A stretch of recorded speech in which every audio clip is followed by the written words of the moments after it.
Warning, spoilers are present in this podcast. Actually, maganda, Jim, no? First episode ko sa Third World Cinema Club, Goyo yung ni-record natin, diba? Yes. 2018 September. Siniraan natin si Paolo dun eh. Joke. Grabe siya! Siniraan. Sanay na ako. Joke lang. Print screen ko nga ito para maalala ko mukha. Oh my God!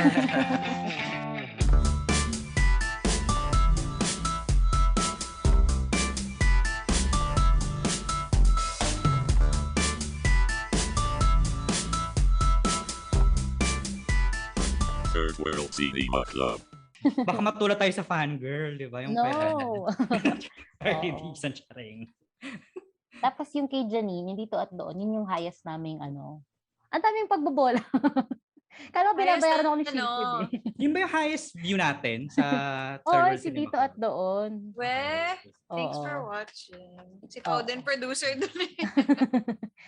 Yun yung ano namin, live stream. Kung ano na pinagsabi ng mga kapitbahay namin. Ganun. Yun yung nagkamali pa si Ses na sabi niya, nag-share daw ng Oo, eksena nga. si GC Santos and Si Janine. Janine. Babayat ba rin? Wala naman. Ibang eksena yung sinasabi. Oo, diba? Ang daming mga nagtanong ng ng showbiz questions. Like, kailan daw kayo kakasal? Kayo na daw ba? Ganon. Kaya today? Ganon. Kakasal niya pa ako ng di oras ah. Oo, diba? Pero syempre focus talaga tayo sa film saka sa characters kasi yun yung yun yung mostly of our questions po. Medyo kinakabahan pa kami sa press con eh. So dito namin siya Pinanood niyo pala, no? Yes po. Third World Cinema Club. Welcome again to Third World Cinema Club. I'm John Tawasil from Present Confusion. Hi, this is Princess Kinok of Film Police Reviews. Hi, I am Jim of Jimmy Licolat, iba pa. Alright, so guys, sobrang exciting ng ating episode today. We have two special guests. Matagal na natin silang gustong makuha dito, yes. Yes. And sobrang kinakabahan kami ni Jim to the point na parang magpapalit na kami ng pangalan bukas. Gano'n. Grabe yun! Ayan. Grabe mo. So please welcome Janine Gutierrez, who plays AM, and Paula Avelino, who plays Harold in their upcoming film ngayon. Kaya, hey! Hello everyone. Kamusta kayo lahat? Hi guys, nice to see you. Ayan. So, as they're starring their upcoming film called Ngayon Kaya, the film tells the story of AM and Harold, two college friends who meet again in a mutual friend's wedding. Soon, we find their history as friends in a non-cohesive, non-linear manner sa film. And these two almost lovers, while navigating their lives in this lifetime, will they finally give themselves a chance this time? By the way, this film is directed by Prime Cruz and written by Jen Chua Unsu, produced by T-Rex Entertainment. So, hi kay Jen and kay Prime, who are also friends of the pod. Hello. Ayan. So, may mga set of questions kami for today. And Jim, would you kindly ask the first question? Okay. So, our first question, can you give us a brief description of your characters, AM and Harold?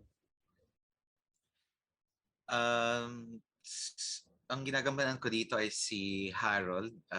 Isa siyang best friend siya ni AM na portray ni Janine. College best friends sila. College best friends na parang hindi mo maintindihan kung going more than friends na ba yung pagtitinginan nila sa isa't isa or hindi. Pero, ayun. Hindi ko na kwento yung buong pelikula.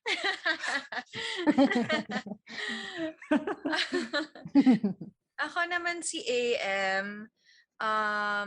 Ako naman yung type na sobrang optimistic na babae. Very, very naniniwala na kung may gusto ka ma-manifest mo yun at ibibigay yun ng universe sa'yo. Pareho kaming mahilig sa music. I think doon talaga kami nag-connect.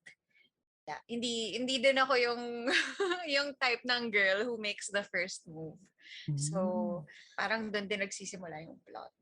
Oo, pero si Mm. Harold parang patuloy na umaasa at Mm. pinaasa. Correct. Ano yung one thing na hindi nyo in-expect during the shoot and from the original script na nag-turn out na parang, ito yung kinalabasan, parang ganun. Meron ba kayong certain? Ah, wala naman, pero may mga na-edit out na mga eksena. Yung Mm-mm. isang eksena doon yung favorite ni Janine. Ang kapal!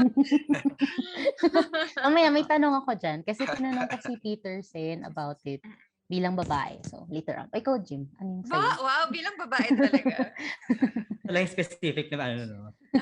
Okay. So next question po, the film focuses on music that was popular with everyone in the group's high school and college era. Magkakaedad kasi tayo. High school. So what was Ako. your favorite band and song during the early 2000s era? Na pwedeng included din dun sa film. Or hindi Oh my included. gosh. Meron talaga akong CD ng Mayonnaise. As in, mga dalawang CD ng Mayonnaise, meron talaga ako. So, kabisado ko talaga yung Jopay. Super Wow. pinapakinggan ko yung music nila before. So, sobrang saya nung shoot dahil may mga eksena na nandun talaga sila. Tapos tipong kahit cut na, lunch break, tumutugtog sila. So, sobrang saya nung shoot talaga. I like Bamboo, mga local sandwich, yun, lahat. Ako parang simula high school hanggang college, parang puro parokya ni Edgar. So, actually marami silang kanta na masarap sanang gamitin. Okay. Tapos, for me, ito personal question, natutuwa ako sa film kasi mahilig ako sa rom-com. Tapos, una kong na-imagine from this was when Harry met Sally, kasi Harold, tapos si Sally medyo outgoing, ganun. Tapos bilang, spoiler alert.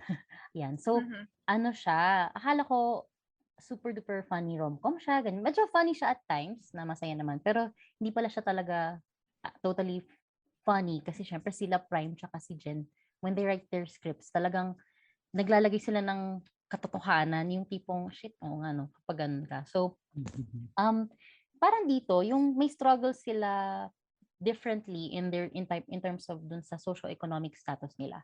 So, Yeah. at one point pa sa inyong lives, even as celebrities or actors in the country, na-experience nyo ba yung parang, wow, very juicy. Nagmahal kayo sa hindi nyo same ng dream or socio-economic status? And kung hindi man, sa tingin nyo may relevance ba siya dapat sa isang relationship? Depende. Depende actually sa pananaw ng tao or sa kung gaano kalawak yung pag-iisip niyo sa mga bagay. Pero, nangyari sa akin a lot of times. Pero, akin naman, parang, minsan kasi parang, naiisip mo na parang everything, parang walang nagmamatter na iba kundi kayo. And until now, ganun paniniwala ko. Kaya until now, ito, nagdurusa pa rin ako. Nag-iisa pa rin. Namahal. Nagdurusa. Pero ako, it shouldn't be. It shouldn't be in this time and age. Pero, ayan nga. Parang, nangyayari talaga yan. Parang, maybe as a guy or girl, parang minsan nakakahiya rin na parang, uy, ligawan ko kaya to, pero wala kang budget pang date, di ba? Hindi mo masundo kasi kailangan mo mag-commute. So, kailangan nyo magkita. So, parang maraming factors na kina-consider. Pero, minsan, ganun talaga. Minsan, pakapalan talaga ng mukha. Tapos, minsan, lang talaga. Umasa ka na lang talaga na ikaw yung lilibre. Correct. Ba yan? Alam mo, seryoso na sumagot, may punchline pa rin Okay. Pagka babae daw, progressive, babae, manlibre ka naman, mga gano'n. Char. Sana nga kaso kadalasan kami yung nanglilibre. Oh my God, hugot pa din. Oo. Humuhugot pa din. Tama. Michael Jim, anong tanong mo? Ako question ko kay Jenny. So, mo nang sagutin yung question. Ay, nga pala. Sorry. Sorry. Sige. Sagutin muna ni Sige Jenny yung pala. question. Well, ako, I think it's nice that you think that way. Kasi madami akong guy friends na hindi ganyan mag-isip eh. Like, I have a lot of guy friends na parang yung girlfriend nila mas mayaman. Tapos parang after a while, umaatras sila kasi parang nape-pressure sila sa sarili lang nila na shocks di ko mabigay yung gusto niya. Tapos ako naman, nakilala ko silang dalawa. Alam ko na yung girl, walang pake. Na mahal lang talaga niya yung guy. But Aw. sometimes, like, madami akong friends na gano'n na parang if they feel like they're not on the same level, parang umaatras sila. Or like, hindi sila sumusugal na baka pwede ko tong pakasalan or like, baka pwede kong ma-meet yung pamilya nito kasi merong mga ganong insecurities na I feel ko yun yung kaibahan niya ni Harold. Kasi si Harold medyo ganon eh, di ba? Meron siyang ganon eh, na parang feeling niya, Hindi, kasi yun nga, wala siyang perang pang date, wala siyang pamasahe para puntahan ka palagi. Tapos may nagtatrabaho pa siya in between. So parang syempre saan mo na isisingit yung kung magkaka-girlfriend siya, parang saan mo na isisingit yung oras na yun at yung pagmamahal na yun kung sobrang busy mo na sa ibang sobrang gahol mo na sa mga ibang ginagawa mo. So, John, ayun nga. Sinagot nila yung isang question ko about yung socio-economic status. So, next naman si Jim magtatanong and then ikaw na. Okay. So for Jenny, kasi na-observe ko na you appeared in different rom-com films no during pandemic. So parang iniisip ko, si Janine ba can be considered as pandemic rom-com queen? Di ba? Appeared in, oh my God, that's so funny. kasi you appeared in Dito at Doon, ikaw, and Here in Ngayon Kaya. Although Here in Ngayon Kaya, serious siya na romance, but there are funny moments, no? So, ang question ko kasi ay related to Dito at Doon, no? Kasi last year you appeared on that film. And Here in Ngayon Kaya, you portrayed a privileged lady. So, what can you say about your character sa ganito? Or how do you see your characters na ganito na privilege? May part ba na naiintindihan mo or naiinis ka? Kasi pag privilege, minsan nandun yung part na ang nakikita ay insensitive yung character, di ba? So, what can you say about your character? Shocks. As a Nung una privilege. kinilig ako na mention mong marami akong rom-com kasi sobrang goal ko yun dati. Tapos oo nga no, parang dalawa pala silang medyo privileged. Parang teka, what does that say? Pero I think well, yung ngayon kaya, it was shot pre-pandemic, di ba? Pero like watching it now, after the pandemic na pinagdaanan nating lahat, parang naging mas malinaw din talaga para sa lahat yung difference ng privilege na tao, di ba? Lalo na nung pandemic, parang yung disparity sobrang naging mas apparent. And oo, talagang nakakainis yung ganun, di ba?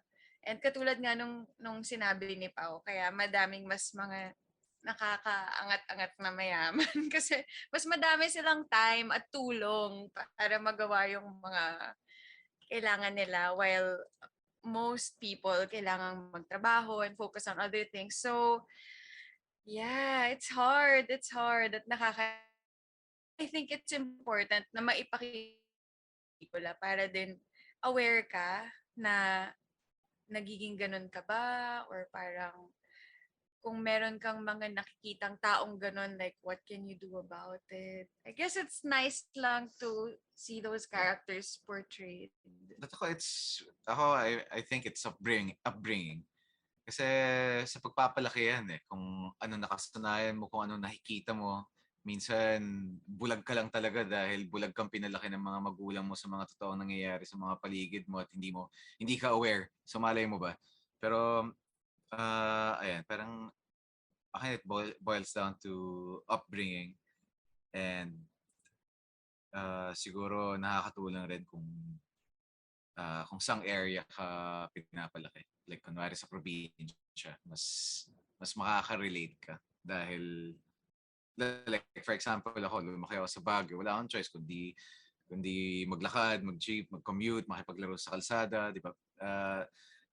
Unlike na kung pinalaki ako, kunwari sa Manila na naka-condo ako, well, school, uwi, tapos parang hindi ka na talaga aware sa nangyayari sa paligid-ish. Correct. Parang kahit sa sa film, ganyan, pag iba kayo ng choices, minsan factor din yun. Pag kunwari, sobrang hilig mo sa movies, no? Tapos parang, mahilig siya sa sa hindi ganun ka, alam mo yun, parang hindi kayo same ng taste. Minsan ganun, may ganun din consideration. Wala lang. Gusto sana akong follow-up question kaso baka ma-spoil na. Okay lang, kasi spoil, okay lang. Go lang. Kasi 'di ba yung at the latter part of the film, nakita natin para nagkaroon ng reversal, 'di ba, dun sa character when it comes to the status or the socio-economic status. Kasi nakita natin na mas umangat na sa buhay si Harold. And then Sa solo akin living. parang hindi. Parang same lang. Parang yun lang. Boring lang yung buhay ni AM. Pero hindi mo naman masasabi na parang sobra si Harold dahil patuloy pa rin siya nagtatrabaho doon sa restaurant na pinagtatrabahuan niya. Pero mas naging maayos lang siguro yung buhay niya in a sense na parang masaya siya. Kakasal na siya, walang problema sa pera ngayon. Mas stable na siya, ganyan. Nakuha niya yung stability na nahanap niya. Siguro, Jim, kasama na rin doon yung perception natin na porke nag-abroad ka, asenso ka na. Oo. Actually. Correct. Parang Twist sa lang Batman. na pag-uwin. About. Kasi Canadian about na siya, ganon.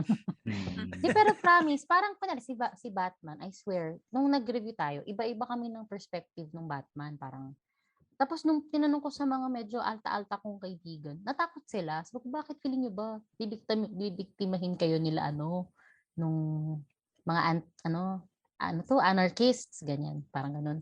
So yun, kasi kami collectively, yun yung naisip namin dun sa latter part ng film na parang, ay wow, nag-call and recall siya. Parang sa una, si AM yung nagda-drive, ngayon, si Harold na yung nagda-drive, parang ganun. So, kaya medyo, medyo may levels yung film. Kudos talaga kay La Prime and Jen. And sa inyo din, of course, for understanding yung characters. Kasi parang, wow, okay, hindi lang siya parang magkakatuloy ba sila or will they, won't they, ganyan. Parang may ganung aspect ng film. Si Prime yun talaga. Parang, sayang wala siya. But like, if you ask him kasi, very Harold siya eh. Parang, as in, pag nagpapaliwanag siya ng eksena, meron siyang mga anecdotes from his own life na parang, ganun yung kwento na may factor din talaga yung disparity sa social status para sa madaming tao. Correct. Ikaw, John, anong tanong mo? Ito, pwede makisingit ng isang tanong. Ito lang yung naisip kong tanong. Yung film kasi, because of yung delay niya, inadvertently, naging doubly nostalgic siya. So, dalawang points of nostalgia. The first one is towards yung early 2000s na college life. College ako noong 2000. So, alam ko yan. Tsaka din yung, well, hindi ako lumalabas. Pero for other people na manonood nito, yung parang culture na nag-hop sa bar, na nakikikinig ka sa mga gigs, lalo na dyan sa Sagiho, sa Root, ganyan. And also, another point of nostalgia is life pre-pandemic. Kasi this was filmed in 2019. I assume this was filmed in 2019. So it was it's a look back into a freer kind of life, even in the scene set in the present. So kayo guys, I guess yung medyo vague-ish na tanong ko dito is, did this film parang evoke something nostalgic in you? Whether it was pre-pandemic life or yung parang yun nga yung life nila dati, or yun. Yun lang. Yeah. I didn't think of that. Nga no. Na parang a lot of the locations na pinag-shootan namin, katulad ng Root, nagsara siya over the pandemic. So parang, sana maging tribute din to sa ganong lifestyle at ganong mga lugar. Pero hindi rin ako pala labas eh. Pero yun nga, feeling ko, yeah, sana bumalik. We're all hoping for that. At konti-konti naman bumabalik ang lahat sa nakagisnan.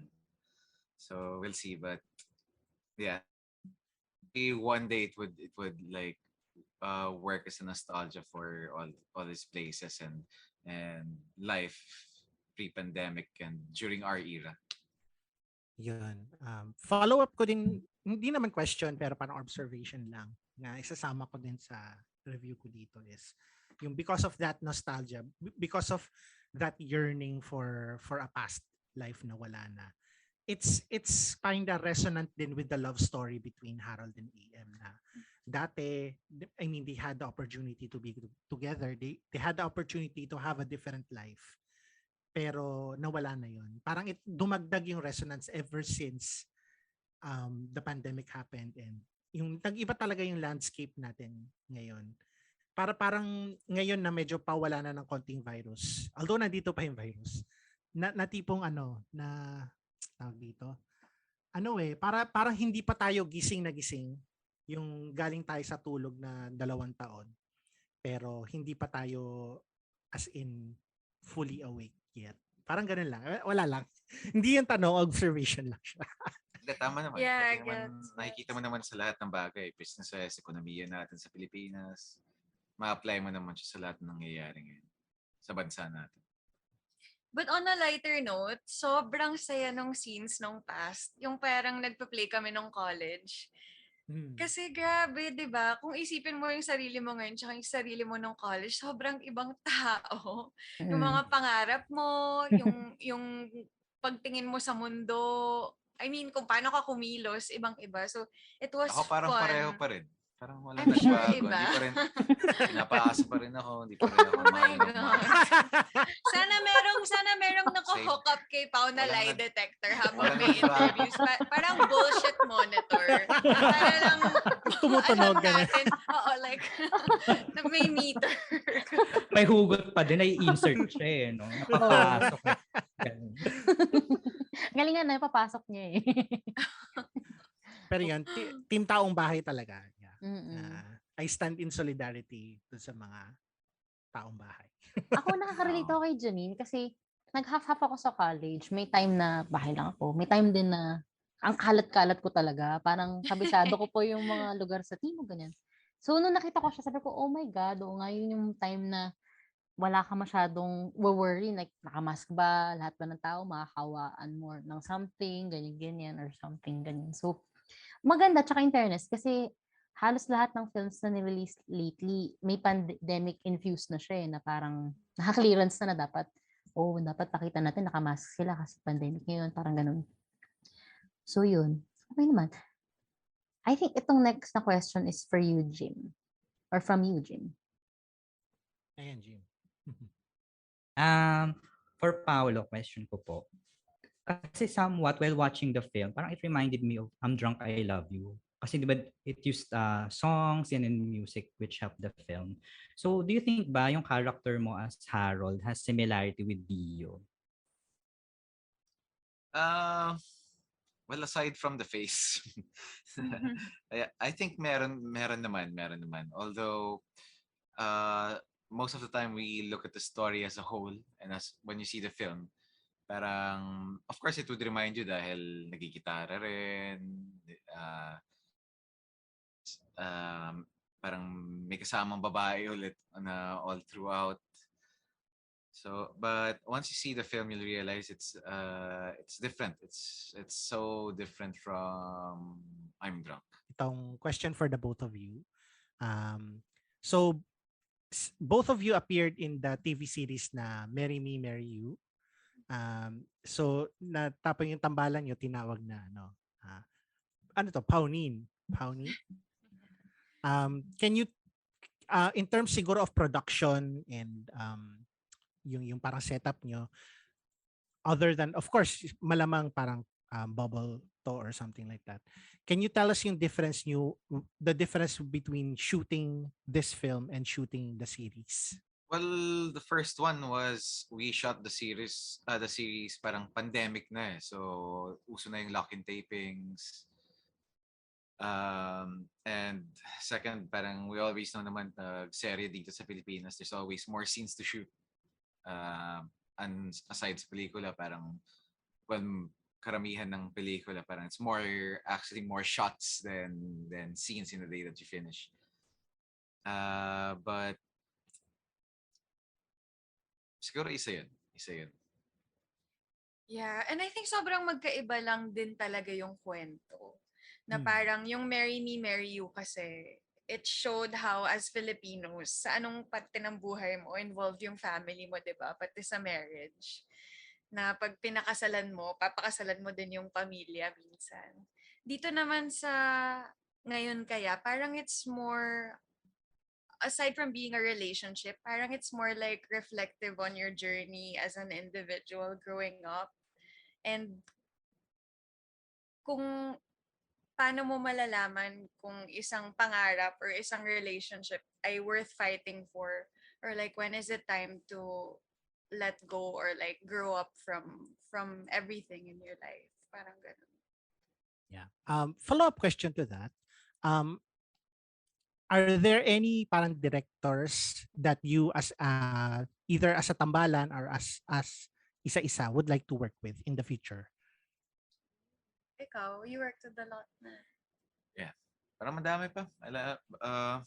I'm actually really excited to work with new directors all the time because parang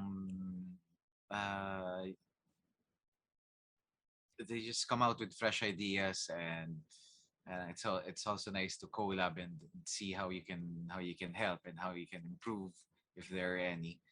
But I like working with like new directors. Aside from syempre yung mga classics na hindi ka pa nakakatrabaho. Yeah. Alright. Princess, yung ikaw yata yung next na tanong. Oo. So, may napansin kasi ako dun sa film. Parang usually, yung formula dun is, okay, nakita sila ulit, tapos magla-love scene sila, ganyan. Pero dito, parang, wala love scene, yay! Napag kasi, parang sa akin, kung ako yung nasa character ni AM or ni Harold, parang, pag nag-love scene sila, wala na yung Actually, chemistry sinabi or ko rin yan magic. napag-discussionan yan sa set. So, lagi kong sinasabi ako mag-love scene. Si Janine, sabi mo siya ng love scene. Sabi ko, ayoko nga. Bagay, yun rin. Same rin yung sinabi ko sa sinabi mo. Pero ang kulit talaga ni Janine yung mga panahon na yun. So, umabot sa taas. Siguro Sinong taas? mga 3 days naming pinagdedebatihan. Pero natalo siya.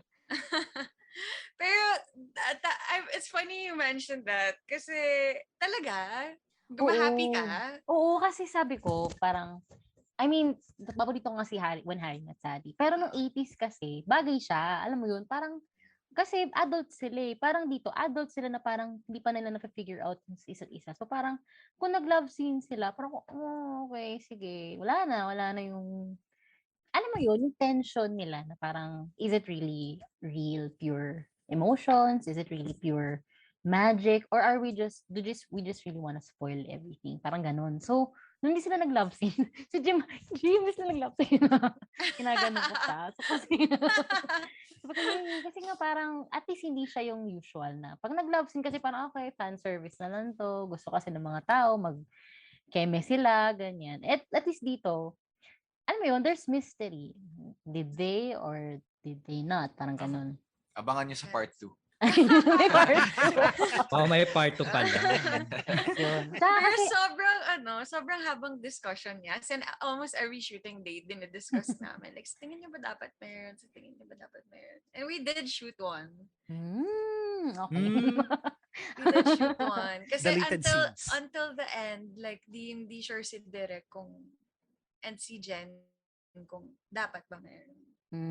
Kasi ayun, parang sa babae, although kasi si AM, hindi din-discuss ko ano yung morals niya. Pero parang hindi mag-a-align sa morals niya kung sisirain niya yung whatever she has with Harold by doing a love scene. Kasi hindi mo sure kung after ba nun, magiging sila, hihiwalayan ba ni Harold yung commitments niya, parang ganun. So, yun.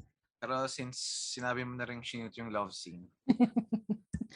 Actually, yung love scene na yan sobrang grabe. Pag nilabas yun, magiging top 1 kami sa Viva Max. Grabe.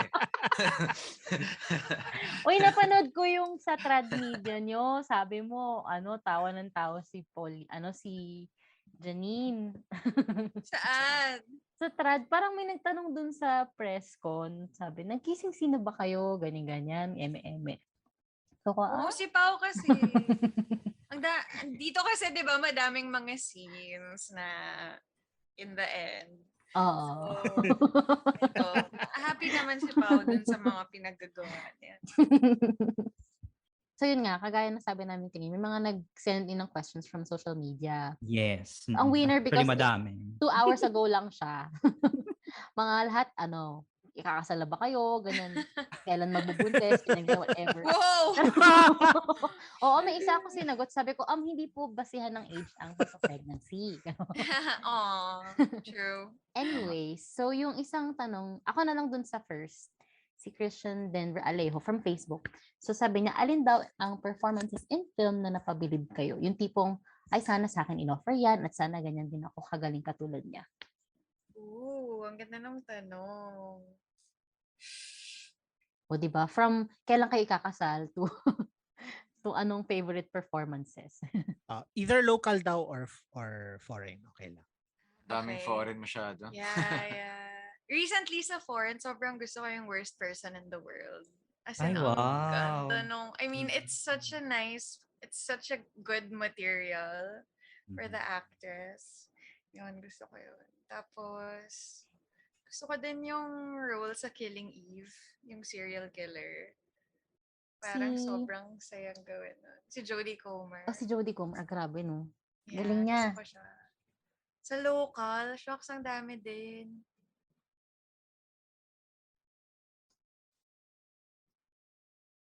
May naisip ka ba? Dami. Sobrang dami. Nalilito na ako. Pero ganun talaga. If it's meant to be, it's meant to be. If it's not, let go. Bumaya siya, insert talaga. Napaka-safe nung sagot. Pili ka lang ng isa. Kahit luma. Ganon. Aalamin ko sa nakatira to. Shilfred, saan ba nakatira pa? Hindi nila alam. Shocks! Ang ganda ng tanong. Dadagdagan ko mamaya. Pero gusto ko yung mga old films ni Ma'am Charo. Yung mga itim, ganyan. Yun, parang masaya. Kasi very understated yung acting. Pero parang pag pinapanood mo, takot na takot ka. Or I guess that's because, syempre, of the director na rin. Pero parang masaya to be part of like a project like that. Or ganong role.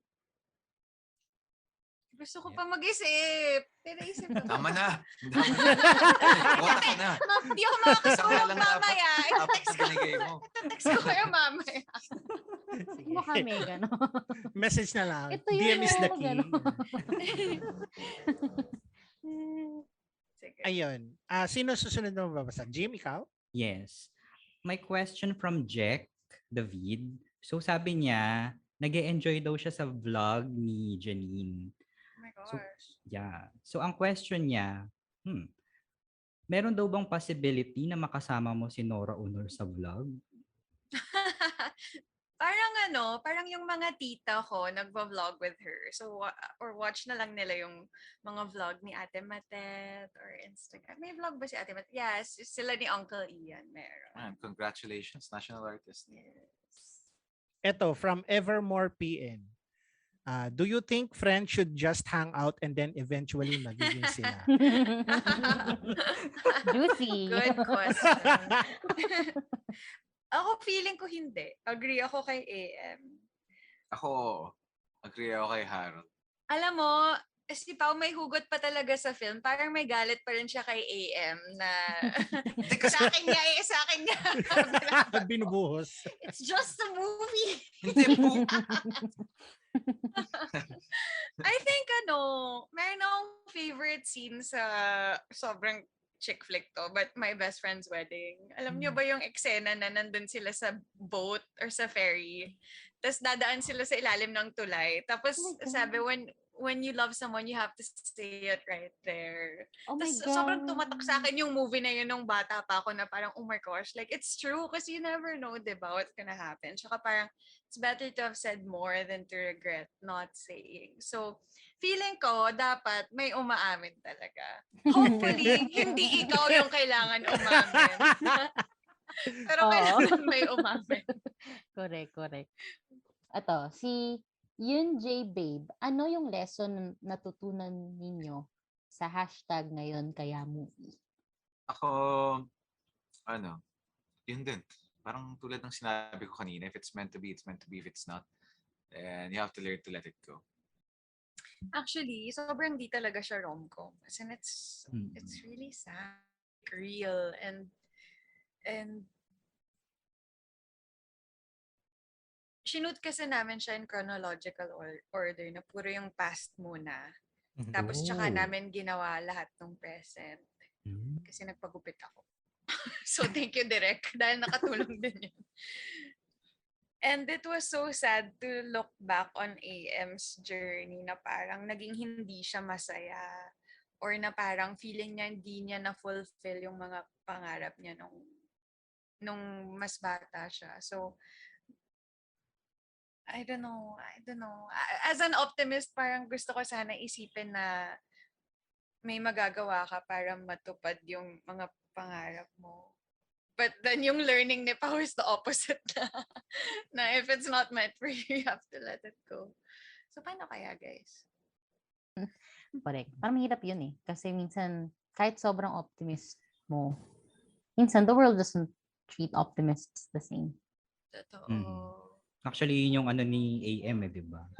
Gusto ko yung energy ni AM yung optimism niya. Although may circumstances na umalo dun sa sa story ng film. I guess yung lesson lang din talaga is na if you love someone, you have to let them know.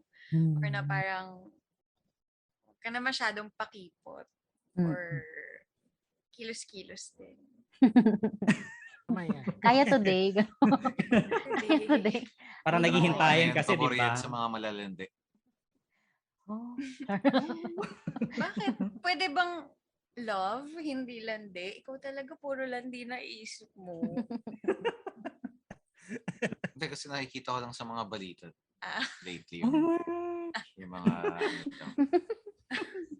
mas nagwawagi daw ang malalandi. Yun yung sabi sa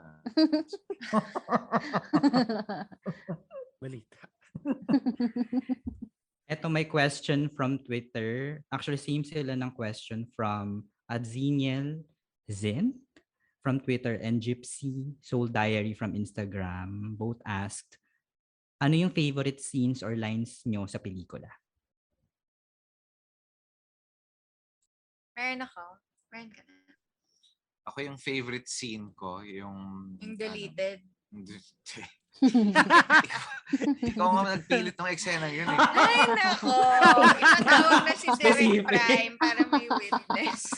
So, yung isang favorite scene ko, yung nung nanonood kami ng banda, tapos magpo-perform na ako, tapos nakita ko siya na na may ibang kasama. Spoiler alert!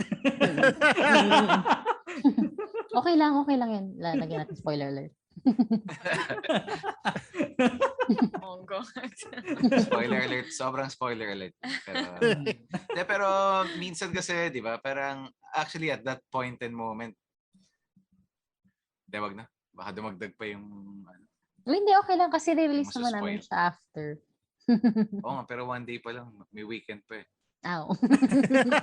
May nakalagay naman na spoiler alert. Oo. Huwag na tayo mag-spoil. Yung deleted scene nga napag-usapan natin. Ako gusto ko yung line ni E. Nag-uusap sila dun sa present na to. Tapos paalis na si Harold. Tapos sabi ni EM, gusto mo ba malate? Kasi parang sobrang simple nung linya pero ang dami talaga niyang laman na parang for me, it's not really just gusto mo bang malate. It's parang sure ka na gusto mo kasama, pwede bang dito ka na lang, pwede bang ako na lang. Yung parang yung ganong linya na ang daming laman pero nasulat siya in a simple way. And I think a lot of us live our lives like that na parang feeling natin kakama across yung totoo nating iniisip through the things we say, but it's not like that Minsan kailangan mo din talagang sabihin ng diretso. Parang yung sa scene na yun, gusto ko rin yun, naalala ko doon, yung sa Before Sunset, yung you're gonna be late. Yung ginanon niya, tapos I know, sabi niya, I know, gumanon lang si Ethan Hawke. Yun. Yung ba favorite scene mo sa pelikula, Ses? Yung yung hindi natuloy, and then, yun din, yung nakasakay si Harold sa bus. Kasi parang, na-experience ko yung, hindi kami magkaiba ng socio-economic status, pero iba lang kami ng gusto. So parang, ganun. Pero sa naalala ko, napatanong ka, nasan yung motor? Bakit napasakay siya agad ng tinanong ko, asan yung Hindi motor? napagana.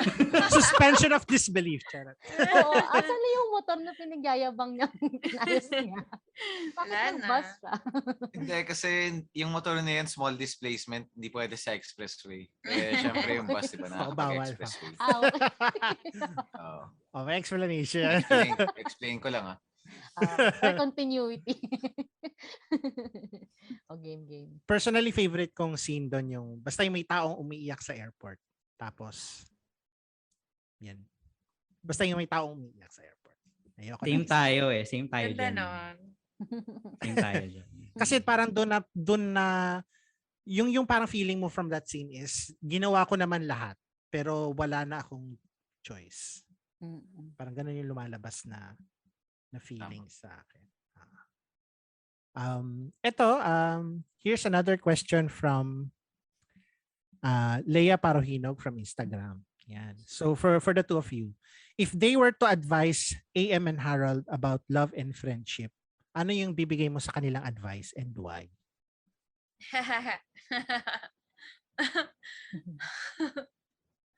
Parang mas kailangan ni Harold ng advice kasi ang dami ko ng paramdam na ginawa Hindi Kita mo parang mga privilege talaga ganyan mag-isip Oh my God. Hindi. Ako siguro pag hindi ko na sila pagkikitain from the start, just focus on yourselves. Wala na maging problema. Pero shucks, ang hirap, no? Ang hirap. So, Ako feeling anong ko, advice bibigay mo kay Harold, di ba? Agawin mo yung... hindi ka kasi umamin Manira ka agad lang. Dapat umamin ka na agad. Hindi, kasi from the start, may May advice ako para kay Harold. Sige. Dapat sinugal mo na. Dapat sinabi mo na agad. Kasi, mahirap, una sa lahat, mahirap ma-friend zone. Second, ayaw ng girls na mag-assume. Yun lang. Nagtuturoan talaga kami kung sino yung may kasalanan. Pero akin naman, timing lang din Siyempre, di ba, kung best friend mo yung tao, siyempre nirerespeto mo yung pagkakaibigan nyo. So, aaminin mo ba? Alam mong may something yung Spoiler alert. Yung di ba may ka doon? wala pa. Nung Meron. na yun, nung una wala. Wala ka, hindi mo kasi ako Hindi, meron na. First time na nating tutugtog noon pagpasok natin. Kaya pala kasi, tanggalin niyo yan kasi spoiler. Sige. Kasalanan talaga ni AM lahat Nasisip pa, my gosh. Yung final Sukmed question, Ses, ikaw na lang siguro. Asan yun? Wait lang. Number 6? Yes, Ah, number yes, 6. si 6. So, from Yun J. Babe ulit, from Twitter, ano-ano ang similarities ni Paolo and Janine sa characters nila sa movie? And, Ako, sorry. Sige, go. go. Sasama ko na rin isa-isa. From Gypsy Soul Diary din. So, parang kadugtong siya nung sa similarities. Ano daw yung thing that they like most about their characters and the thing they dislike about them? Similarities, a lot. alam ko hindi ko naman buhay ito talaga, pero ang daming instances na nakaka-relate ako sa music, sa situation ni Harold, and sa iba't ibang bagay. And it's more of the scenes and not, and maybe a bit of the personality, dahil hindi rin naman ako pala salita. Ayun, may mga maraming similarities pero mas situation in life. At yun, umaasa, pinapaasa, etc. Naisip pa rin yung, oh my gosh.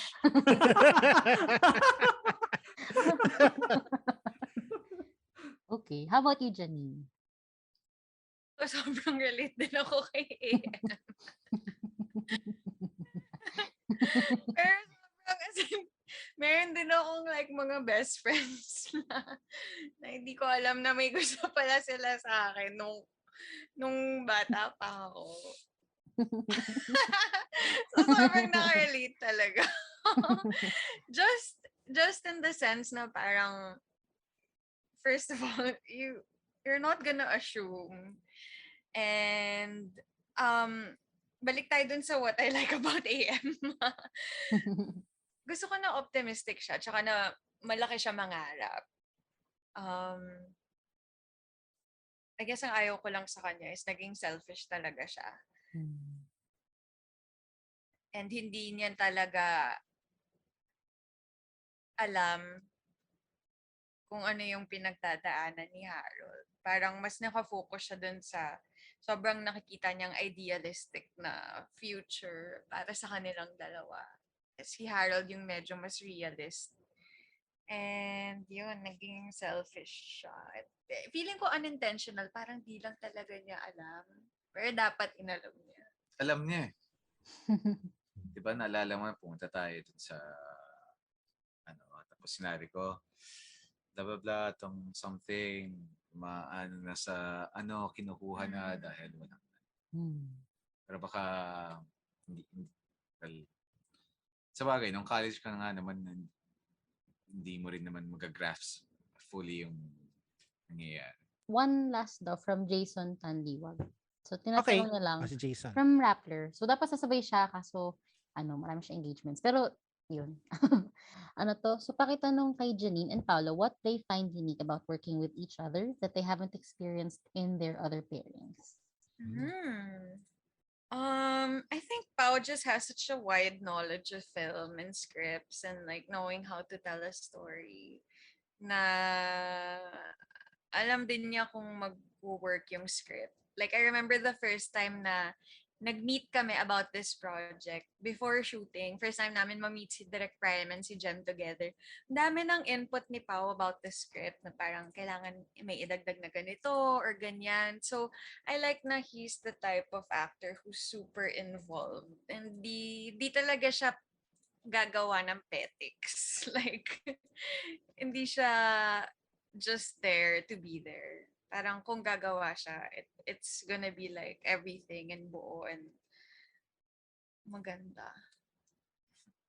Marami rin naman akong ginagawang hindi maganda. Thank you. Ako, something I discovered and I like, aamin na ba ako? Talagang dito. Napataas ng kamay si Sir. Iiwasan ko yung mga ganun tanong for you, girl. Third World Cinema Club. I can see parang myself in Janine also when parang I was always hungry for materials, and I was always and hungry to learn. And it's parang I like seeing people hungry and parang hindi tumitigil sa pag-aaral at ma-experience yung mga kailangan ma-experience para sa craft nila. And I think Janine is one of them.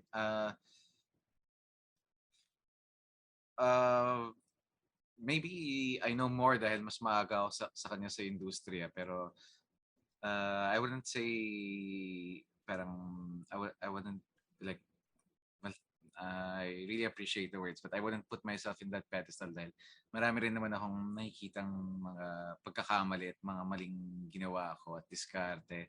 At kaya hindi ko rin pinapanood sarili ko dahil marami akong gustong ulitin para para sa mga bagay-bagay.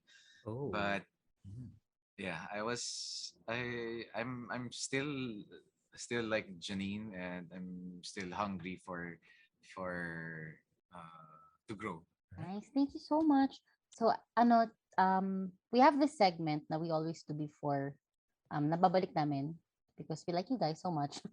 It's called, what have you watched recently? So, our guests could share whichever book, series, or food Or that you movie. guys, or movie you guys last seen. So, And let us know if it's good or not. so we could also watch. So, who? Well, ako, the last one sa sinehan was Top Gun. And super saya lang. Kasi ang saya. Ang ganda, no? Ang ganda! And it's so nice to, parang ang saya lang na meron kasi talagang mga pelikula na kailangan sa sinehan mo panoorin eh. Mm-mm. And it's Tulad nice. ng? Tulad ng ngayon kaya. Pero Ganda diba, nun. I mean, like, Top Gun is such an experience. And part of that experience is watching it in theaters. And ang saya lang na after 2 years, diba, meron ng mga ganong mga like summer blockbuster, Top Gun, sulit yung pera mo. Talagang happy ka paglabas mo ng sinehan. So, yun. I enjoyed Top Gun. What else?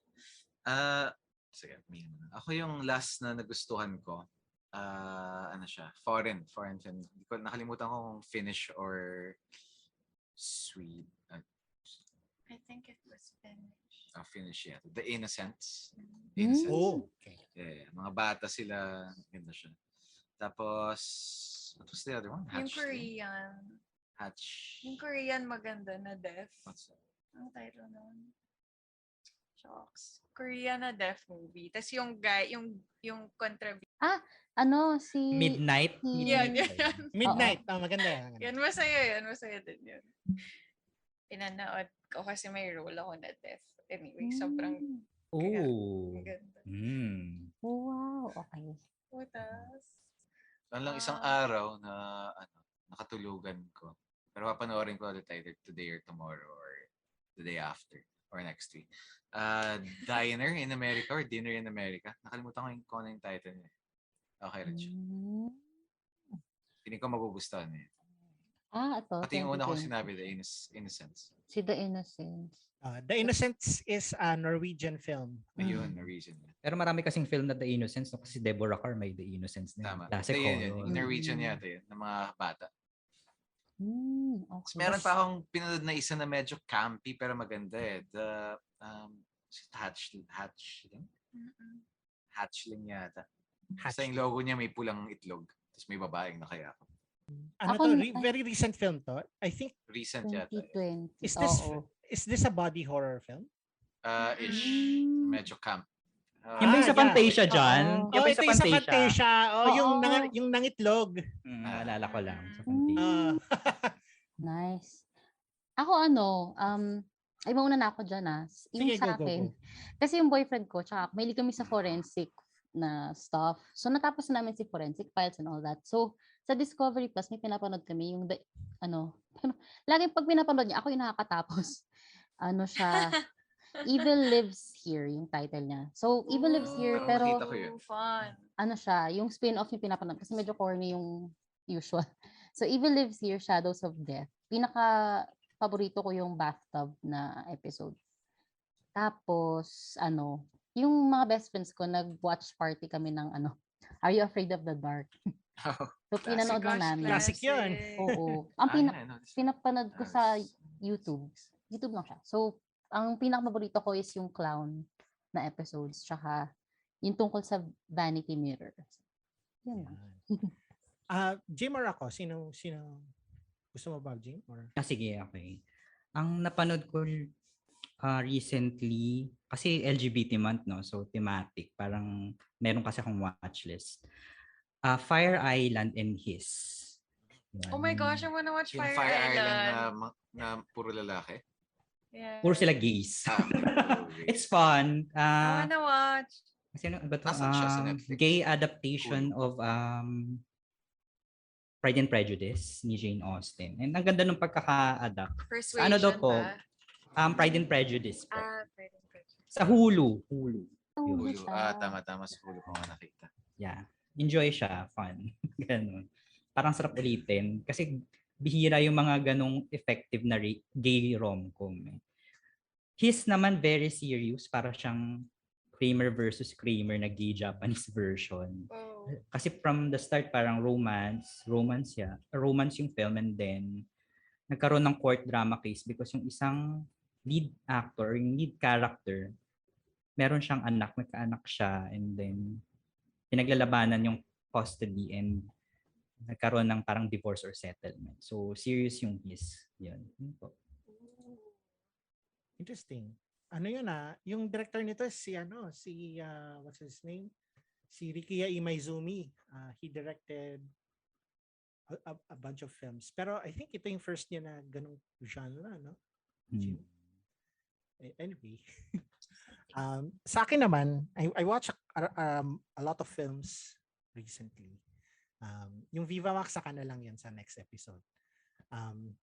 Pinanood ko with my wife, then ni-rewatch namin yung nasa Netflix to, RRR. Baka alam nyo. Bollywood? Oo. It's an Indian film na Bollywood kasi is North Indian yon. So ito, different. This is a South Indian film. Na yung sinabi nga ni Janine earlier, there are some films that you have to watch in the cinema. This is one of them, pero kung syempre wala na siya sa sinihan. It's such a great parang blockbuster experience. If you have 3 hours of free time or kahit ano lang, you can watch in chunks. 3 hours? Yeah, it's 3 hours, pero it's the fastest 3 hours that you will spend in your life. Talaga. Kasi Parang siya fun siya Oo. panoorin. Masaya siyang panoorin. And Dami lang version ng posters, grabe. if you have Oo. if you have a chance, you can watch it in the original Telugu language. Pero I think yung nasa Netflix is in Hindi. Pero okay lang din yun. Ako, gusto ko yung ganun, to subs. Subs, yeah. That's fine. Yun. Go into it blind. Pero if you want a little background, parang imagine if parang si Andres Bonifacio and si Antonio Luna were best friends. Tapos they had superhuman abilities. Parang ganun. Masaya nga. Tsaka may scene doon, yung baril. Di ba usually yung mga Indians, nilaloko sila sa gun scenes. Dito tumama naman yung gun scenes nila. Very logical yung Very impactful yung pero iba-ibang bagay yung weapons dito. I won't spoil it further. Pero it's a fun film. Watch it with friends. Parang celebrate along with it's a film worth parang celebrating with a friend. Tapos yung isa ko pang napanood na it's a short film called As You Sleep, The World Empties. It's a 2020 Greek film that's available on YouTube. Para siyang very experimental tone poem-ish film, also about isolation and about life in a parang fictional pandemic, pero yung alam mo naman na siya, na it's trying to harken back to our current situation. Yun nga, it's very poetic, maganda yung visuals. Kung mahilig kayo sa mga ganun, yung mga tahimik lang na medyo words in front of mga images. Yeah, it's a nice film. Yun lang. And I guess with that, we end our episode for today. Yun. Paula and Janine, thank you Thank you very much. Thank you very so much. Yeah. Nagustuhan niyo yung pelikula? Oo naman. Nilight namin sa ibang episode. Sabi nga ni Janine kanina, di ba, sulit panoorin yung Top Gun Maverick. Ito din. Sulit na mapanood sa sinihan. Tama ba yun? Kakaibang. Isang kakaibang Paolo and Janine. Ang makikita nyo dito. Ate Ludes na. Ayun. Thank you so much. Thank you, guys. Salamat. See See you you guys. soon. Ingat, ingat. Ingat guys.